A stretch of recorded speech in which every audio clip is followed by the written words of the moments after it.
Dar un tiempo para preguntas. Ahí pueden hacer todas las preguntas que gusten. Entonces, comenzando, ¿qué es el riesgo cardiovascular?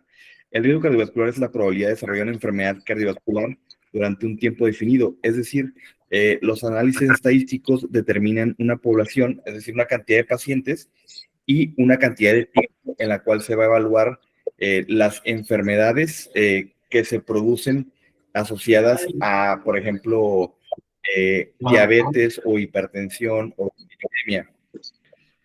Y estos son los factores de riesgo que se toman durante.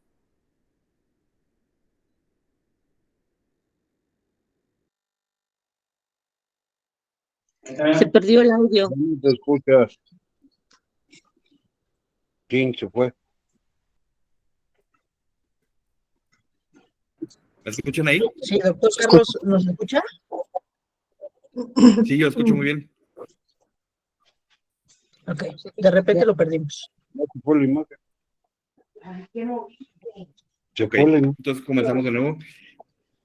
El riesgo cardiovascular es la probabilidad de desarrollar una enfermedad durante un tiempo definido tomando en cuenta múltiples factores de riesgo. Y esto es algo muy importante porque dentro de los factores de riesgo hay factores de riesgo que son no modificables y hay factores de riesgo que son modificables.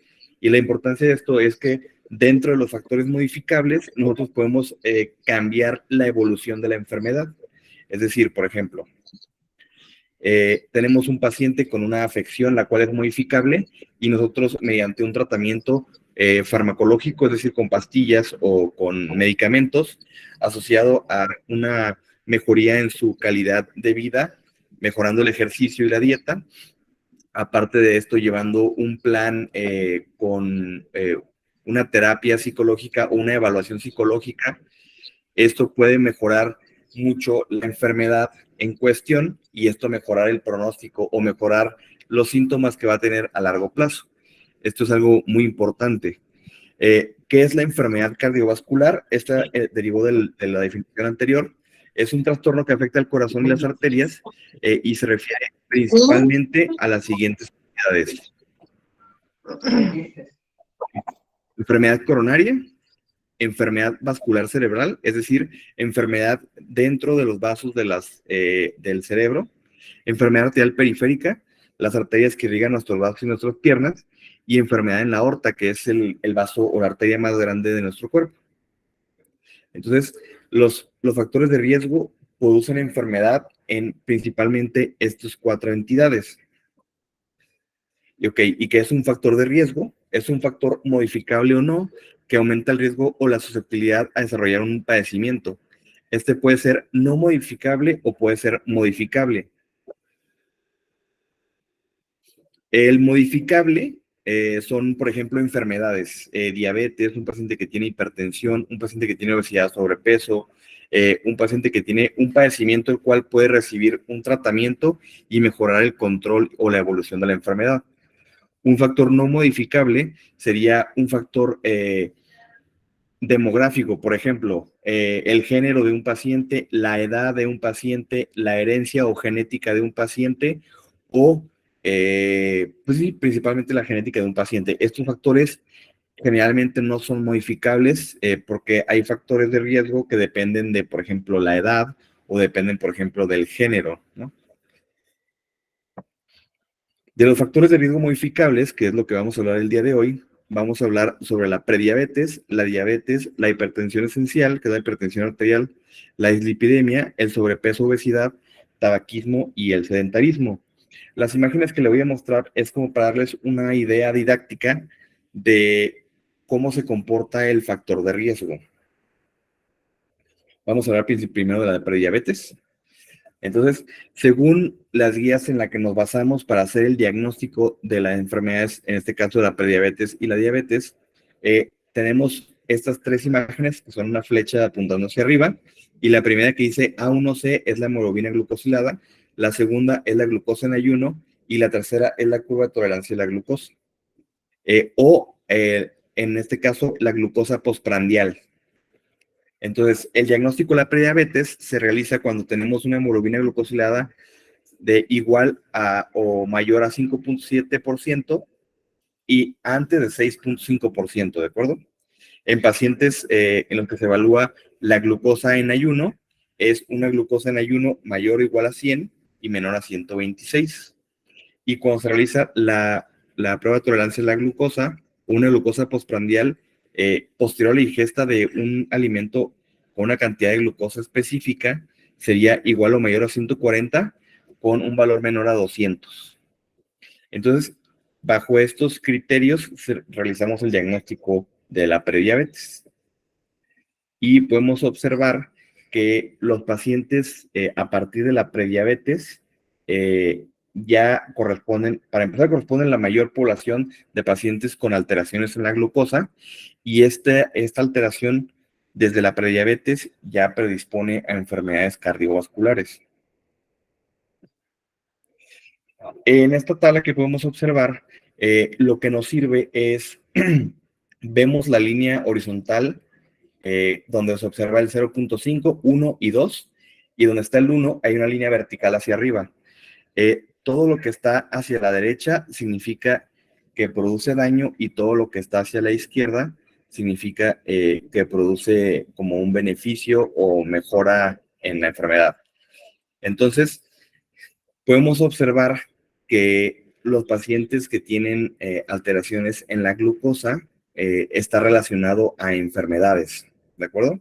Entonces, por ejemplo, aquí están representándose un compuesto de enfermedades cardiovasculares, las 4 que les comenté previamente, y podemos observar que este rombo se encuentra del lado derecho, donde muy probablemente se asocia a enfermedades cardiovasculares.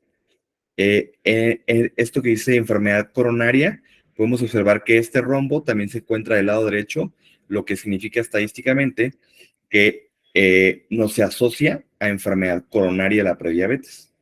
Y el evento vascular cerebral, también podemos observar que este rombo se encuentra del lado derecho del 1, lo cual nos comenta o nos trata de indicar que se asocia también a eventos vasculares cerebrales. Entonces, esto es muy importante porque debemos considerar que su control nos va a ayudar a disminuir o a modificar esta tendencia sobre la producción de enfermedades. Aquí tenemos otra tabla. Lo que ejemplifica son unas barras, las de color azul o color verde, representan enfermedad arterial coronaria, y las que son de color como naranja o amarillo mostaza son enfermedad vascular cerebral.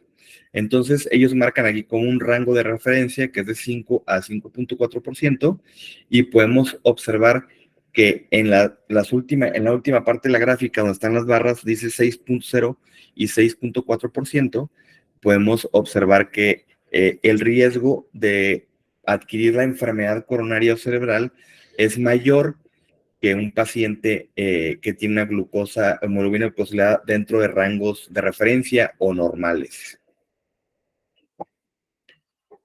Y esta tabla solamente la quería mostrar para ejemplificar. En un paciente que tiene prediabetes, la persistencia de la hemoglobina glucosilada es 6.0 a 6.4%. El riesgo o la cantidad de pacientes que progresan a diabetes es mucho mayor que un paciente que tiene una hemoglobina glucosilada normal o de rango. Ahora continuamos con la diabetes mellitus.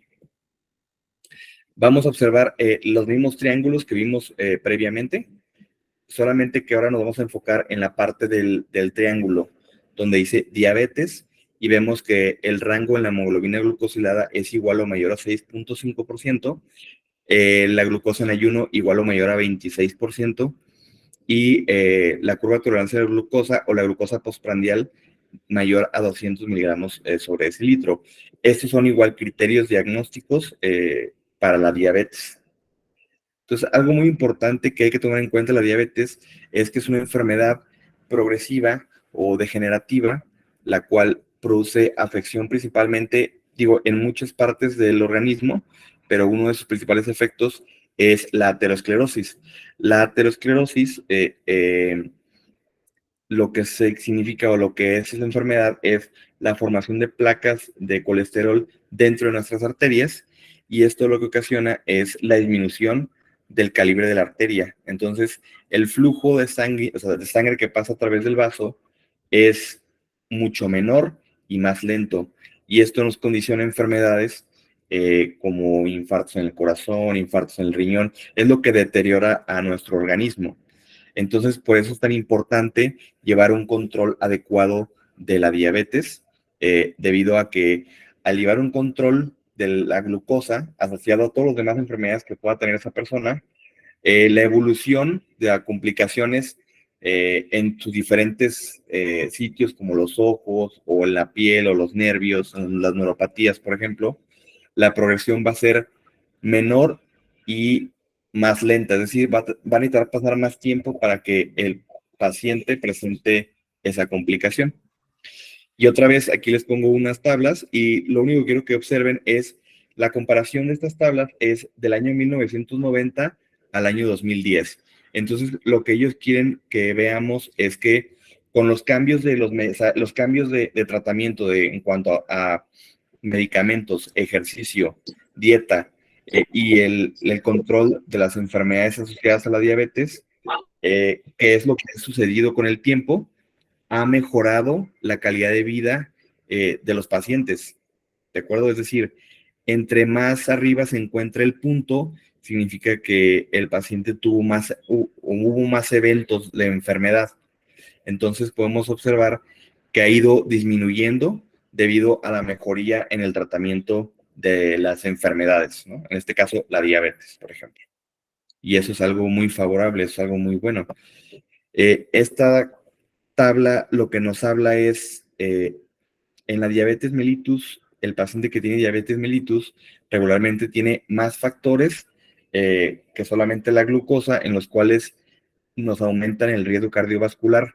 Por ejemplo, aquí tenemos la dislipidemia, todo lo que tenga que ver con smog o contaminantes ambientales. Esto influye sobre un paciente que tiene diabetes y esto aumenta la probabilidad de tener enfermedades cardiovasculares. Acá de este lado lo que observan son como hábitos. Entonces, un paciente que no hace ejercicio, que tiene una dieta pues no muy balanceada o no adecuada para él y que fuma, eso también predispone a que un paciente adquiera enfermedades cardiovasculares. Y lo que tenemos aquí abajo es una traducción de la enfermedad del vaso por la aterosclerosis. Y esto predispone a enfermedades cardiovasculares en un paciente con diabetes. Y es algo que en un paciente con diabetes se desarrolla de forma más rápida que un paciente que no tiene diabetes, la enfermedad cardiovascular. Por ejemplo, un paciente que tiene hipertensión, diabetes y aparte fuma, pues la lesión que produce estas enfermedades en conjunto a sus arterias es muy importante, por lo cual hay que controlar cada uno de ellos factores y, por ejemplo, el tabaquismo, pues dejar de fumar. Esta gráfica lo que nos muestra es qué tanta mejoría o disminución de enfermedad tienen los eventos de control o los medicamentos que utilizamos para el control de la diabetes. Y podemos ver, la primera es la aspirina. La aspirina tiene una indicación específica por la cual aquí no la vamos a tomar en cuenta, pero las estatinas, que muchos de los pacientes toman medicamentos como atorvastatina, pravastatina o rosuvastatina, que son medicamentos que se utilizan por el riesgo de la aterosclerosis, se utilizan en pacientes con diabetes para disminuir este riesgo. También en pacientes con diabetes se asocia la hipertensión arterial. O sea, muchos pacientes que tienen diabetes también tienen hipertensión arterial y es muy importante el control de los niveles de la presión, que es lo que menciona en este recuadro de color rojo. La nutrición y los cambios o el estilo de vida, los cuales sería el ejercicio, también influyen mucho en el control de los síntomas y los eventos cardiovasculares en un paciente con diabetes. Y podemos observar que la última barra que dice cambios de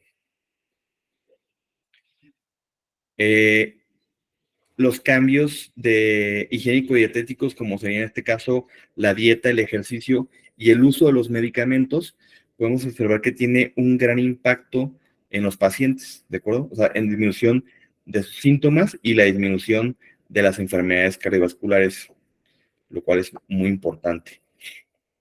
Y los controles o los rangos de control, los cuales nosotros buscamos, es principalmente en pacientes en general, en la mayoría del público que tiene diabetes, es una hemoglobina glucosilada menor a 6.5% y solamente un nicho específico de pacientes que tiene ya muchas comorbilidades es la disminución de la hemoglobina por debajo de 7%, ¿de acuerdo? Y dan rangos de la glucosa en ayuno entre 90 y 130 y la glucosa postprandial menor a 180. Ahora vamos a hablar sobre la hipertensión esencial. Entonces, se han hecho modificaciones para los criterios diagnósticos y de tratamiento en pacientes con la presión alta. Últimamente se tomó en cuenta los factores de riesgo cardiovasculares para diagnosticar a niveles más bajos de presión arterial y así comenzar con, primero, medidas higiénico-dietéticas, que sería como ejercicio, disminuir el consumo de sal y mejorar la dieta. Y en pacientes que tienen grandes factores de riesgo, por ejemplo, un paciente que tiene diabetes y aparte tiene hipertensión, el nivel de presión para nosotros darle un medicamento para el control de la hipertensión es en un rango menor. Es decir, en un paciente que tiene diabetes, la presión debe estar por debajo de 130/80. Esto fue estudiado y se observó que los pacientes que tenían presiones debajo de este rango tenían menores complicaciones a largo tiempo. Y básicamente es lo que esta gráfica menciona. Podemos ver que son 4 líneas. La de color azul son pacientes que no tienen hipertensión y las otras 3 son pacientes que tienen hipertensión. Y podemos ver que la distancia que hay entre ellas es importante.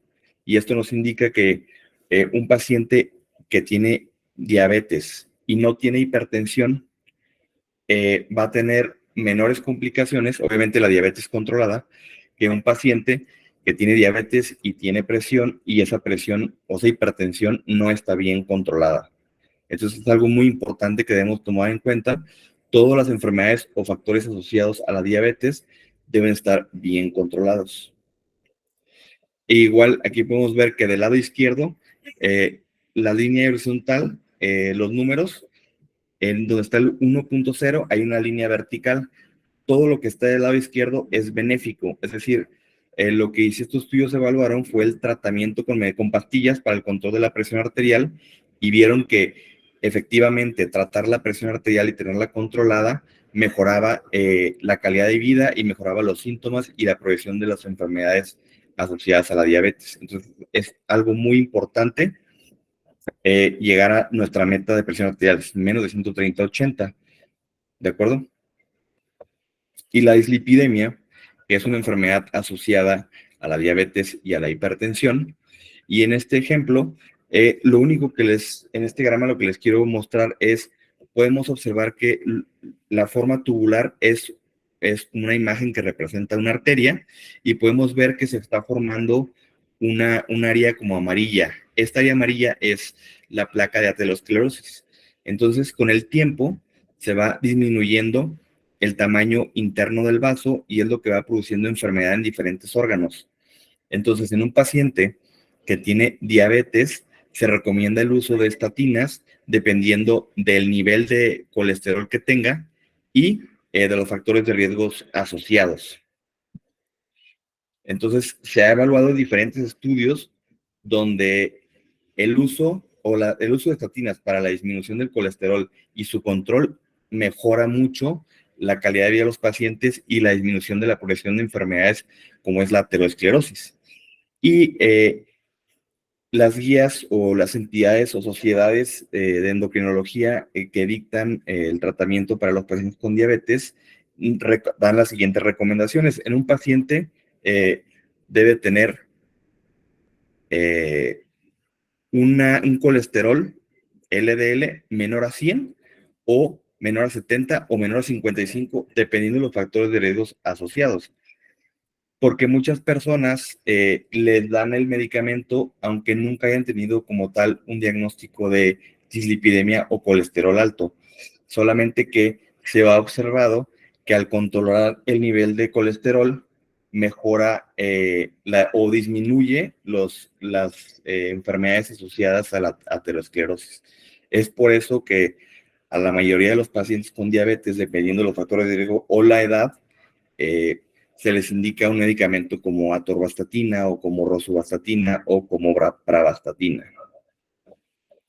Y ese medicamento es un medicamento que se toma de forma continua, porque sus efectos, aparte de la disminución del colesterol, son efectos que no están muy bien estudiados, qué efecto tiene sobre el vaso o la arteria, pero se ha estudiado que son efectos benéficos, o sea, que son buenos esos efectos, por lo cual el medicamento se debe mantener durante un tiempo prolongado si no le producen síntomas al paciente. Es un medicamento asociado muy importante para los pacientes con diabetes. Y la obesidad, pues está muy asociada a diabetes, prediabetes, hipertensión y enfermedades cardiovasculares, ¿de acuerdo?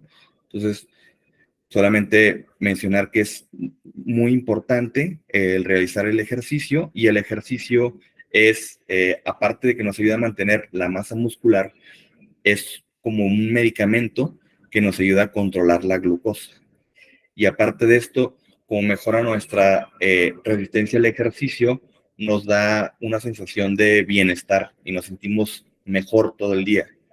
Entonces es muy importante estar realizando ejercicio para controlar la glucosa, controlar nuestro peso y mejorar la masa muscular, e incluso se asocia a mejoría en el control de la presión arterial. Y podemos ver igual que lo que se recomienda es en pacientes que tienen sobrepeso u obesidad, implementar planes de alimentación, que la nutrióloga es precisamente lo que hace, les hace un cálculo de qué es precisamente lo que necesitan en cuanto al consumo de calorías y macronutrientes, y les implementa un plan con ejemplos de platillos para que sea más sencillo y atractivo para los pacientes, ¿no?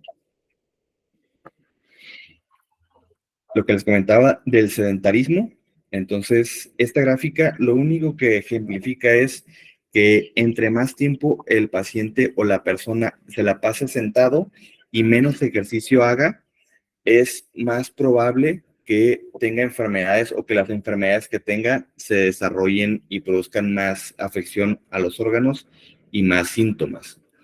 Por lo cual es muy importante y se recomienda el ejercicio de forma mínima 150 minutos a la semana, un ejercicio entre leve y moderado, que sería como una caminata a paso medio, o 75 minutos a la semana de forma vigorosa. Y la otra recomendación es, en vez de que sean estas dos, que sean 60 minutos todos los días de ejercicio combinado, ya sea leve a moderado o vigoroso. Y estas recomendaciones tienen impacto en los síntomas de los pacientes y les ayudan a mejorar mucho los síntomas, el control de la hipertensión, de la glucosa, del peso, y mantener o incluso aumentar la masa muscular. Entonces, esto es algo muy importante debido a que es un medicamento, digámoslo así, que no tiene realmente un costo muy importante, y se puede realizar ya sea yendo a un gimnasio, yendo a un parque o haciendo ejercicio dentro de su domicilio, con algún plan de ejercicio que puede verlo usted en la televisión, o que ya usted lo sepa y que lo pueda hacer en un área como calistenia. El tabaquismo. El tabaquismo es uno de los factores de riesgo más importantes porque es un hábito adquirido, el cual el problema es que produce mucha dependencia física, y es muy difícil para los pacientes su suspensión. Pero es uno de los factores de riesgo que tiene mucho beneficio de suspensión, o sea, porque el único beneficio del tabaquismo es dejar de fumar definitivamente, ¿sí? Y podemos observar que los pacientes que siguen fumando tienen más riesgo cardiovascular. Y en esta gráfica lo único que le quería mostrar es que los pacientes que tuvieron una suspensión total del tabaquismo, sí tuvieron una disminución de la progresión de factores de riesgo. O sea, sí es importante dejar de fumar. Y se ha visto que a partir de los 10 años de que se dejó de fumar, a partir de los 10 años que se dejó de fumar, el riesgo que implicó el hábito tabáquico disminuye al mismo riesgo que tiene una persona que nunca ha fumado. Por eso es muy importante intentar, ya sea con terapias, con psicología o con medicamentos, la suspensión definitiva del tabaco. Porque el tabaco lo que principalmente produce son alteraciones en las arterias, las inflama, por decirlo así, y produce problemas pulmonares, ¿no? Como enfermedad pulmonar obstructiva o puede producir cáncer. Entonces, en concreto, la forma de disminuir el riesgo cardiovascular es, en un paciente que tiene diabetes, el control de la enfermedad, es decir, mantener esa hemoglobina glucosilada y esas glucosas en ayuno y postprandiales dentro de los rangos establecidos de meta, igual que la presión arterial, mantener una presión arterial menor a 130/80, el control del colesterol, el cual, como mencionamos regularmente, es mantenerlo debajo de 70, y siempre tomar el medicamento, aunque nosotros veamos que en los laboratorios que se toman de forma pues semestral o como se los estén mandando, podemos ver que el nivel del colesterol ya a lo mejor ya es normal, pero esto es debido a todo el esfuerzo que ha hecho el paciente, ¿no? Al ejercicio que hizo, a la disminución del peso por el ejercicio, a su alimentación y al uso del medicamento, por lo cual no debe de suspenderlo, porque aparte de que el medicamento produce la disminución de ese valor o el colesterol, tiene otros efectos que no son medibles más que con su uso y con el tiempo. La otra es evitar el sedentarismo, por lo menos intentar lo que les comentaba, 150 minutos de ejercicio de leve a moderado a la semana, de preferencia, si pueden más o mayor intensidad, eso sería algo pues fantástico. Y en cuanto al tabaquismo es definitivamente la suspensión del tabaco, no volver a fumar nunca, y para ello acudir ayuda con un psicólogo o acudir ayuda con un médico especializado en adicciones, los cuales dan medicamentos y dan terapia para disminuir el consumo hasta su retiro del tabaco. Ahora sí, si tenga alguien alguna pregunta. Bien, Carlos, mira, aquí tenemos unas manos levantadas.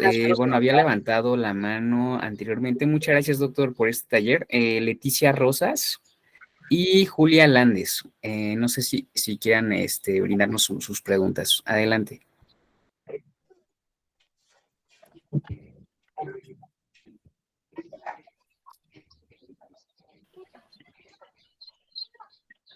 Igual tenemos a Elvira Bravo, Juana Dorantes. Bueno, vamos a irnos con Fermín. Y Rita, Susana, adelante con su pregunta. Buenas tardes. Mi nombre es Rita Morales. Doctor. ¿Seguía yo, perdón? ¿O me espero? Ay, perdón. Bueno, si quieren nos esperamos. Primero Fermín y luego Rita. ¿Está bien? Está bien. Ok. Gracias. Buenas tardes a todos. Buenas tardes, doctor. Buenas tardes. ¿Sí me escucha, doctor? Buenas tardes. Bueno. Sí, te escucho muy bien. En relación a todo lo de la presentación, bueno, lo va a hacer mi cuestionamiento es personal, ¿no? Yo tengo la presión en 114/69, digo, en estos momentos. Tengo una hemoglobina de 6.8 y tengo la medición de ayer que tuve de glucosa 140. ¿Con esto yo tengo riesgo de la enfermedad cardiovascular?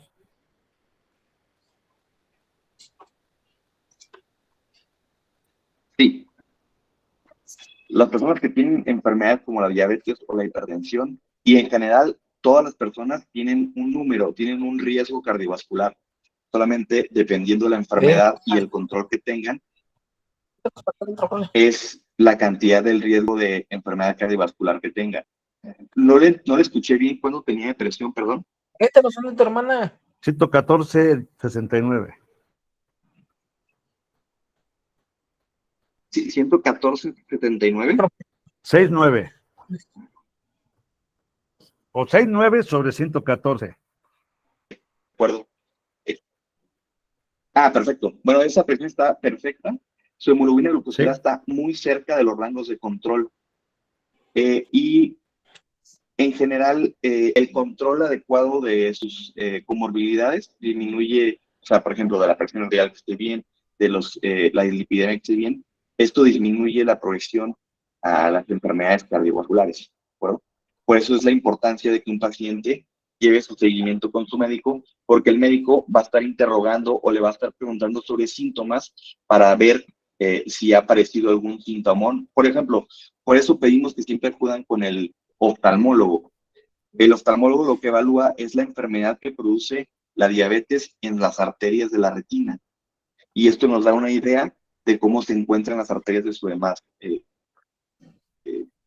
áreas del cuerpo. Ok, pero entonces con esos parámetros que tengo en este momento, no tengo, de hecho no fumo, no fumo. Tengo otro factor a mi favor, ¿verdad? Ejercicio Sí, que ¿tienes manejó otro factor las a tu tres, favor? sí, mandé. No fumo, ¿Qué de comentaba el hecho no ejercicio, fumo. perdón? Perfecto. Las tres Pues hasta opciones ahorita vas que bastante bien. las opciones que se marcaron en la presentación, pues yo hago ejercicio cada tercer día, moderado, 60 minutos, en varias actividades. Entonces, puedo estar tranquilo, ¿no? Que no puedo tener ahorita. Y de hecho, depresión nunca, de hecho, el tiempo que tengo con esto no he tenido alguna, bueno, no padezco de hipertensión, siempre he estado así al margen, ¿no?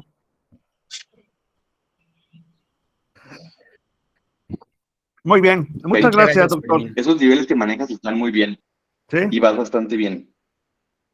sí, claro. Sí, apenas ahorita que estoy con Clivi. Sí. Muchas gracias, doctor. Estamos en contacto. Muchas gracias, Perfecto. No, de Buena qué. tarde. Buena Muchas tarde. gracias, Fermín. Vamos ahora con la pregunta de Rita. Adelante, Rita. Buenas tardes, de nueva cuenta para todos. Doctor, yo quiero hacerle una pregunta. Desde los 9 años yo tengo diabetes, entonces es tipo 1 y siempre me he controlado con insulina. Cuando cumplí 50 años me dio un primer infarto. Entonces, a partir de ahí, me empezaron a dar muchos medicamentos, como bien decía, de las estatinas, y también me dan antihipertensivos. Entonces, cuando he ido con algún médico, y esa es mi pregunta, cuando he ido con algún médico, a veces le preguntan a uno, ¿es usted hipertenso? Entonces, manejando los rangos de la medición que nos acaba de explicar, pues no, yo nunca he sido hipertensa, ni antes ni después de haberme infartado. Pero entonces mi duda que siempre he tenido es, entonces cuando me preguntan, ¿es usted hipertensa? Yo digo que no. Luego me dicen, pues sí, porque toma muchos antihipertensivos. Tomo